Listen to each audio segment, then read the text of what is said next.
Exercise 3.2 का part शुरू कर रहे हैं इस वीडियो में। तो क्वेश्चन नंबर 5 है, half of the perimeter of the rectangular garden whose length is 4 metre more than it width is 36 metre, find the dimension of the garden. मैंने इसमें दिया है तो सबसे पहले फिर से एक बार क्वेश्चन को देखते हैं। यहाँ बोला half of the perimeter of the rectangular garden, यहाँ पर कॉमा देके इसको रोका हुआ है।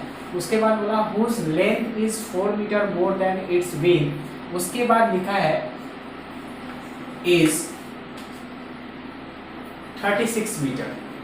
तो यहाँ पर दो जो स्टेटमेंट गिवन है, सबसे पहले ये पता करना होता है कि गिवन क्या क्या है। तो half of the perimeter of the rectangular garden, यहाँ पर कॉमा देके रोक दिया। उसके बाद whose length is 4 metre more than its width, यहाँ पर भी कॉमा देके रोक दिया। उसके बाद लिखा लास्ट में इज 36 मीटर। मतलब ये 36 मीटर क्या है? ये जो पहला स्टेटमेंट था, half of the perimeter of the rectangular garden is 36 metre, यानी पेरीमीटर जो है रेक्टेंगुलर गार्डन का वो 36 मीटर है। यानी यहाँ पर इक्वल टू अगर हम बोल सकते हैं गिवन में, तो ये 36 मीटर गिवन है, यानी पेरीमीटर, पहला गिवन स्टेटमेंट। दूसरा बोला था whose length is 4 metre more than its width, यानी यहाँ पर ये दूसरा कंडीशन है, ये वाला। तो फाइंड करना था, find the dimension of the rectangular garden.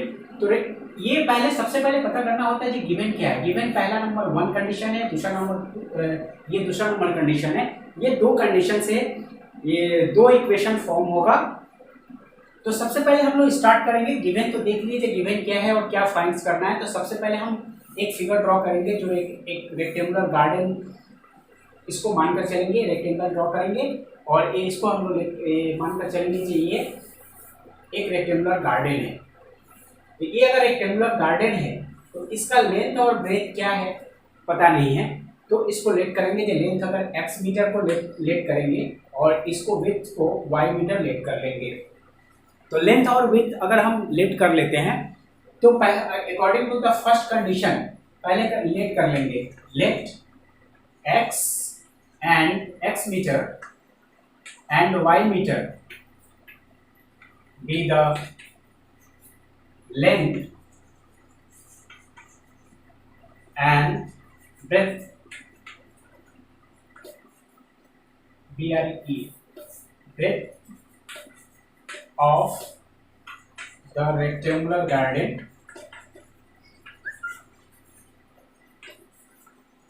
respectively।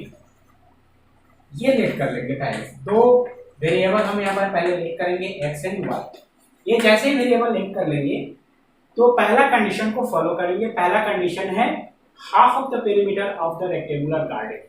तो ये लेट कर लिए, पहला यहाँ से सॉल्व हुआ। गिवन स्टेटमेंट पहले देख लिए, गिवन क्या था, ये हमारा गिवन था। उसके बाद मैथ शुरू होगा। यहाँ से पहले एक रेक्टेंगुलर गार्डन को ड्रॉ करेंगे, उसका लेंथ और ब्रेथ को लेट कर लिए, x metre and y metre the length and breadth of the rectangular garden respectively. उसके बाद पहला काम होगा, जो गिवन है वही चीज ये जो लेट किए हैं लेंथ एंड ब्रेथ से, उसके हेल्प से जो गिवन है वही चीज हम निकालेंगे और उसके इक्वल करेंगे। तो सबसे पहला है half of the perimeter of the rectangular garden, और उसके बाद दूसरा उसका लेंथ का कंपेयर है। तो पेरीमीटर पहले फाइंड करेंगे। तो पेरीमीटर क्या होगा, देयरफॉर ये स्टेटमेंट के बाद ये आएगा, पहले पेरीमीटर। तो पेरीमीटर ऑफ रेक्टेंगल सभी को पता है ये लेंथ ऑफ द रेक्टेंगल होता है x plus 2 into x plus y, यानी लेंथ प्लस ब्रेथ। और अगर हाफ ऑफ द करेंगे तो according to the first question, according to the given conditions या अकॉर्डिंग टू द कंडीशंस, दोनों इक्वेशन एक ही फॉर्म कर देंगे according to the given conditions. Given condition क्या है, पहला था half of the perimeter equal to 36 है। तो हाफ ऑफ द पेरीमीटर अगर 36 है, इसका मतलब ये पेरीमीटर है 2 into x plus y metre, तो इसका हाफ हो जाएगा, 2 से डिवाइड करेंगे तो x प्लस वाई, यानी x plus y equal to given था 36 मीटर, इक्वेशन 1।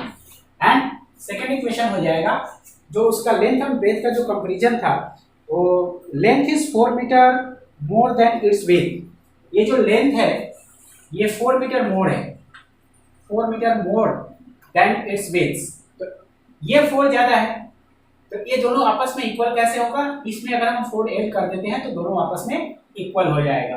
तो x equal to y plus 4, length 4 metre more था इसके विड्थ से, तो हम विड्थ में 4 ऐड कर देंगे तो दोनों आपस में इक्वल हो जाएगा।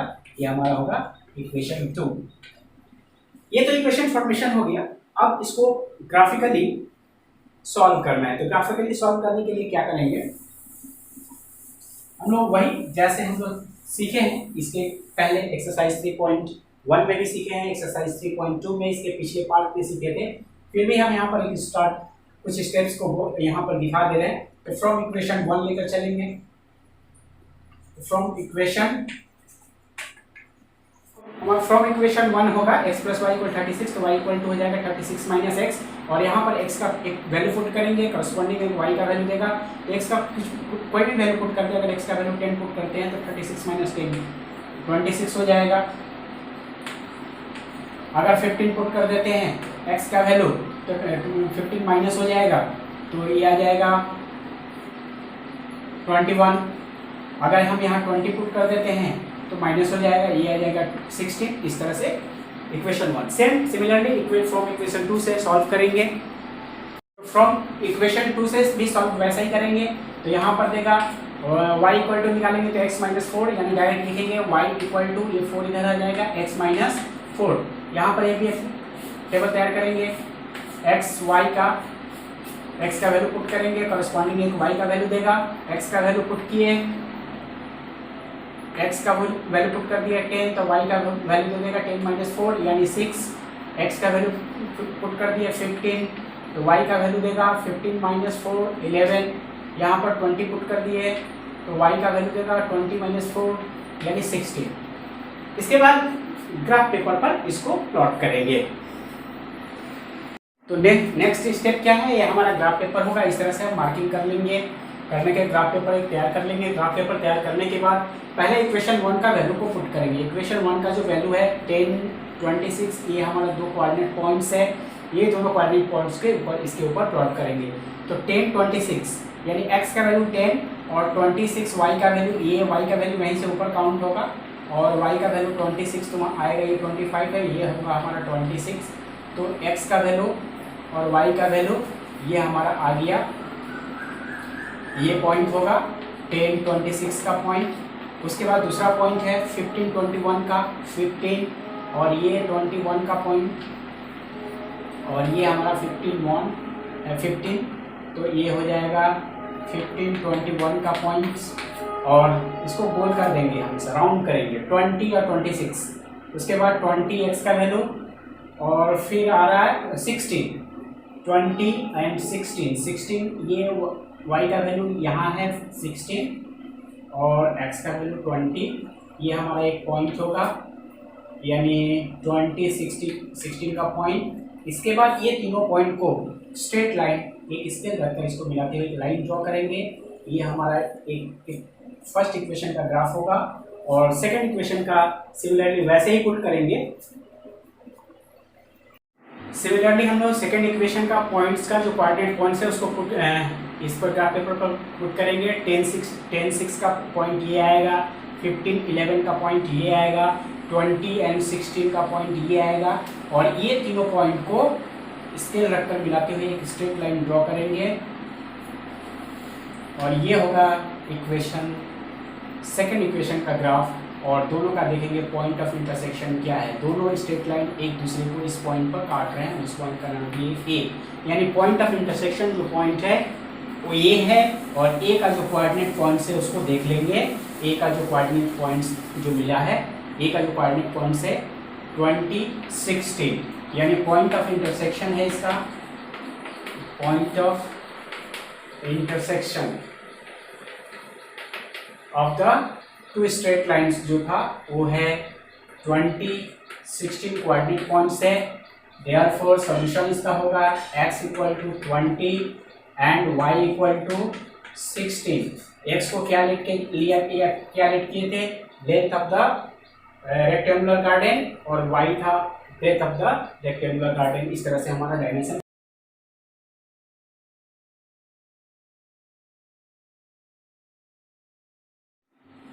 क्वेश्चन नंबर 6 है, given the linear equation 2x plus 3y minus 8 equal to 0, write another linear equations in two variables such that the geometrical representation of the pair so formed as number 1 intersecting lines, number 2 parallel lines, number 3 coincident lines। मतलब ये question है क्या? ये एक linear equation given है, देखिए 2x plus 3y minus 8 equal to 0, ये linear equation. इस इक्वेशन के साथ एक दूसरा लीनियर इक्वेशन इस तरह से लिखना है, जो वो पहला कंडीशन जो होगा, जो दोनों इक्वेशन को लेकर जब हम ज्योमेट्रिकल रिप्रेजेंटेशन करेंगे यानी लाइन ड्रॉ करेंगे तो वो लाइन इंटरसेक्टिंग लाइन्स होगा। फिर उसी इक्वेशन को लेकर एक ऐसा इक्वेशन लिखना है, ये इक्वेशन के साथ एक दूसरा इक्वेशन लिखना है, इस तरह से लिखना है जो वो इक्वेशन का जब ज्योमेट्रिकल रिप्रेजेंटेशन किया जाएगा तो उसके साथ पैरेलल लाइंस आएगा। उसी तरह से एक थर्ड भी है, ये कोइंसिडेंट लाइंस आएगा। तो इसको करने के लिए इंटरसेक्टिंग लाइंस कब होता है? अगर एक इक्वेशन है, एक दूसरा इक्वेशन जो होगा किस तरह का इक्वेशन होगा तो इंटरसेक्टिंग लाइंस होगा। तो उसका एक कंडीशन है, उसका जो कोफिशिएंट का जो रेशियो होना चाहिए था a1/a2 not equal to b1/b2। यानी पहला इक्वेशन का जो कोफिशिएंट है a1 और b1, ये पहला इक्वेशन का कोफिशिएंट है, और a2 एंड b2 जो इक्वेशन लिखेंगे उसका कोफिशिएंट होगा, और दोनों का रेशियो जो होगा नॉट इक्वल टू आना चाहिए, तब वो उसका जो ज्योमेट्रिकल रिप्रेजेंटेशन करेंगे तो वो इंटरसेक्टिंग लाइन आएगा। तो ये कंडीशन को हमको सेटिस्फाई कराना है। इस कंडीशन को अगर सेटिस्फाई करने जाते हैं तो इसका जो कोफिशिएंट है उसके अनुसार से हम एक दूसरा इक्वेशन लिखेंगे। तो कैसे लिखेंगे चलिए देखते हैं। हम लोग यहाँ पर कोई भी एक ऐसा इक्वेशन लिखेंगे जिसका ये रेशियो जो होगा, ये दोनों रेशियो नॉट इक्वल टू आएगा। तो हम अगर इसका अनदर लिख देते हैं तो इसका ये होगा, अगर हम इसको 3x लिख दें प्लस 2y लिख दें, नंबर कुछ भी दे सकते हैं, प्लस 10 इक्वल टू 0। ये जो इक्वेशन होगा इसको अगर रेशियो फाइंड करेंगे तो देखिए यहाँ पर इसका रेशियो जो आएगा 2/3 आएगा और इसका रेशियो 3/2 आएगा, which not equal to each other, जो कि एक दूसरे के इक्वल नहीं है। तो ये बहुत ही आसान है, इसको दिमाग में रखते हुए उस इक्वेशन को लिख देना है। तो ये एक लीनियर इक्वेशन होगा, अनदर एक लीनियर इक्वेशन होगा जिनका ज्योमेट्रिकल रिप्रेजेंटेशन जब करेंगे तो इंटरसेक्टिंग लाइंस आएगा। तो सिंपली इसको कंपेयर करके लिख देना है, इसमें ज़्यादा कुछ करना नहीं है। अगर पैरेलल लाइन में क्या होता है, पैरेलल लाइन में ऐसा इक्वेशन होता है जिसमें a1 इक्वल टू b1 होता है।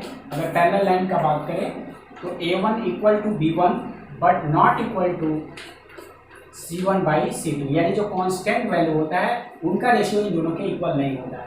तो उसके लिए अगर लिख लें a नंबर 1 का हो गया, अगर नंबर 2 का लिखने जाएंगे तो कैसे लिखेंगे, तो कौन से इंटरसेक्टिंग लाइन हो गया। नंबर 2 का पैरेलल लाइंस का इक्वेशन अगर इसके साथ लिखने जाएंगे तो ऐसा लिखेंगे कि ये दोनों का रेशियो जो होगा सेम होगा। तो इसको हम क्या करते हैं, इसको डबल करके लिख देते हैं। अगर इसको लिख दिए 4x, इसका इस इक्वेशन को यहाँ तक को डबल कर देंगे 4x प्लस 6y, और इसका एक नंबर जो है यहाँ पर हम इसको डबल नहीं करेंगे, कोई भी एक नंबर लिख देते हैं -5 इक्वल टू 0। अब इनका रेशियो फाइंड करके देखेंगे। ये हमारा ओरिजिनल लीनियर इक्वेशन है, उसके कॉरेस्पॉन्डिंग एक लीनियर इक्वेशन लिखना है, उसके दूसरा लीनियर इक्वेशन जिनका जो दोनों का जब ज्योमेट्रिकल रिप्रेजेंटेशन किया जाएगा तो पैरेलल लाइंस आएगा। अब इनका रेशियो देखिए 2/4, इसका आएगा 2/4 और इसका आएगा 3/6। ये दोनों इक्वल है क्योंकि ये कैंसिल होकर 1/2 देगा, ये भी कैंसिल होकर 1/2 देगा, बट ये c1/c2 का रेशियो देखिए 8/10 -8/10 which are not equal to, ये दोनों के इक्वल नहीं होगा, यानी ये हो जाएगा another linear equation for parallel lines. और कोइंसिडेंट लाइंस क्या होता है, कोइंसिडेंट लाइन जो होता है सेम लाइन ही होता है।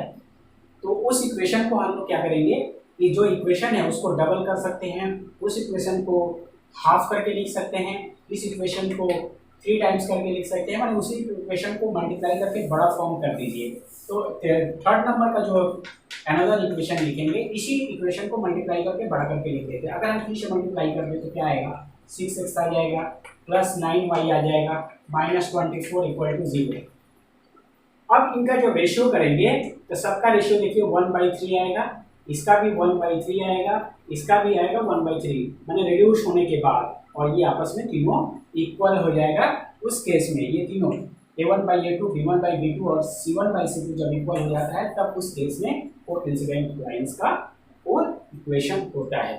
तो ये हमारा तीनों आंसर होगा। ओके, क्वेश्चन नंबर 7 देखते हैं। Question number 7, draw the graph of the equations x minus y plus 1 equal to 0 and 3x plus 2y minus 8 equal to 0। ये दो लीनियर इक्वेशन दिया हुआ है। करना क्या है, बोल रहा है यहाँ पर क्वेश्चन है determine the coordinates of the vertices of the triangle form by these lines and the x axis and set the triangle region. यानी यहाँ पर दो इक्वेशन है, ग्राफ करेंगे, दो स्ट्रेट लाइन आएगा और ये दो स्ट्रेट लाइन से ये दो स्ट्रेट लाइन और एक्स एक्सिस तीनों को जब आपस में मिलेंगे तो वहाँ पर एक ट्रायंगल फॉर्म होगा, और जो ट्रायंगल फॉर्म होगा उनका जो वर्टिसेस होगा यानी 3 वर्टिसेस होंगे, उस तीनों वर्टिसेस का कोऑर्डिनेट्स पॉइंट्स डिटरमाइन करना है। साथ साथ उस ट्रायंगल को, जो ट्रायंगल फॉर्म होगा उसका रीजन को सेट कर देना है, यानी उसको पेंसिल से ब्लैक कर देंगे, हल्का हल्का पेंसिल से उसको ब्लैक कर देंगे। तो सबसे पहला काम क्या है, हमारे पास दो लीनियर इक्वेशन है, उसको सबसे पहले हम टेबल तैयार करेंगे जैसे हम लोग सीखे हैं, उसके बाद ग्राफ ड्रॉ करेंगे और उसके बाद जो फिगर आएगा वो अपने आप आपको एक ट्रायंगल फिगर मिल जाएगा। तो चलिए करके देखते हैं। हमारे पास दो इक्वेशन है, x minus y plus 1 equal to 0, 3x plus 2y minus 8 equal to 0। तो फ्रॉम इक्वेशन 1 को सॉल्व करेंगे, टेबल तैयार करेंगे। कैसे सॉल्व किया गया आप सभी को आता है, इसलिए हम करके नहीं दिखा रहे। उसके बाद एक टेबल तैयार करेंगे, यहाँ जो x का वैल्यू पुट करेंगे, कॉरस्पॉन्डिंग y का वैल्यू देगा। 2 पुट किए 3 किया, 7 पुट किए 7 + 1 8 आ गया, 10 पुट किए तो 10 + 1 11 आ गया। इस तरह से फ्रॉम इक्वेशन 2 से भी करेंगे। तो फ्रॉम इक्वेशन 2 से भी हम वैसे ही सॉल्व करके निकाल लेंगे। ये हो गया हमारा y इक्वल टू आ गया 8 - 3x/2। यहाँ पर x का एक वैल्यू पुट करेंगे तो 0 पुट करने से ये 0 हो जाएगा, तो 8/2 4 देगा।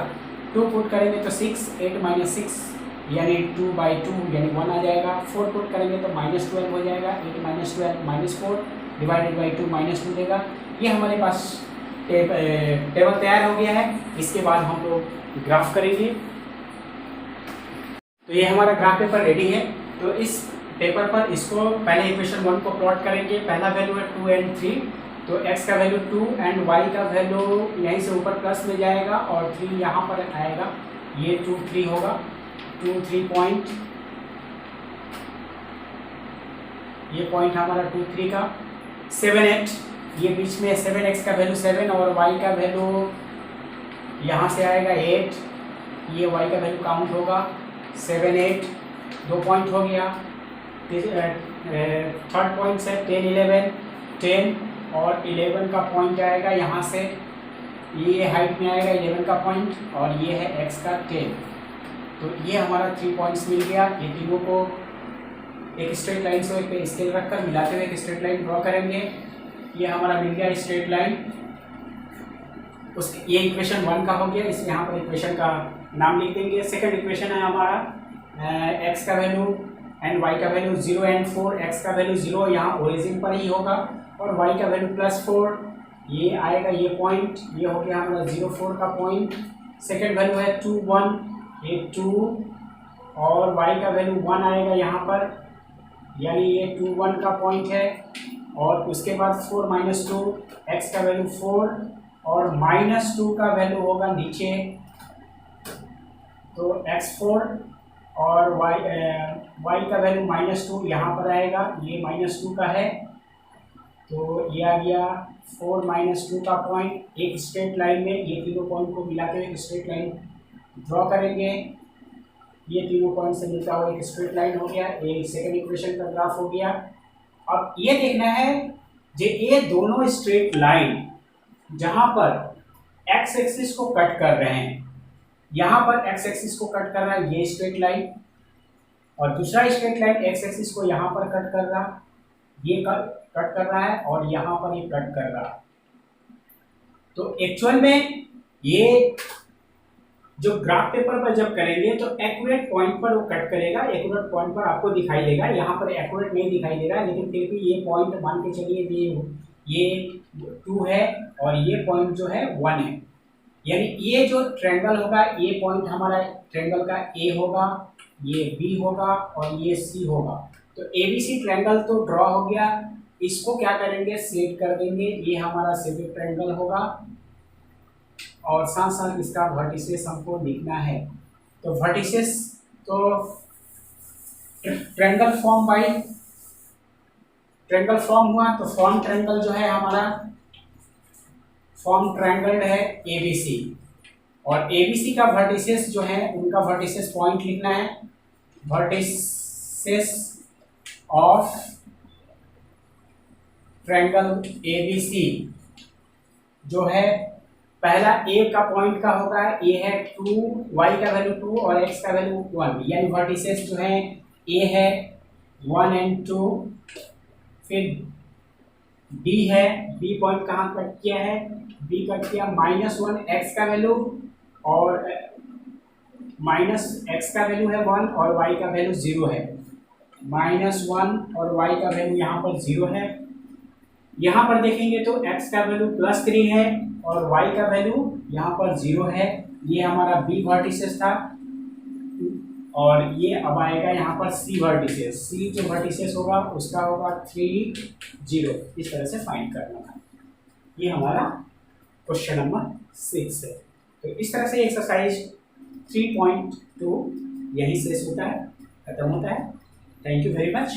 घर में इसको अधिक से अधिक प्रैक्टिस कीजिए, जितना ज़्यादा प्रैक्टिस करेंगे उतना ही कंसेप्ट जो है क्लियर होते जाएगा। तो पिछला एक्सरसाइज देखना ना भूले, 3.2 इसी का पार्ट 1 है और 3.1 भी है, जिससे आपका पूरा कंसेप्ट क्लियर हो जाएगा। Okay, bye.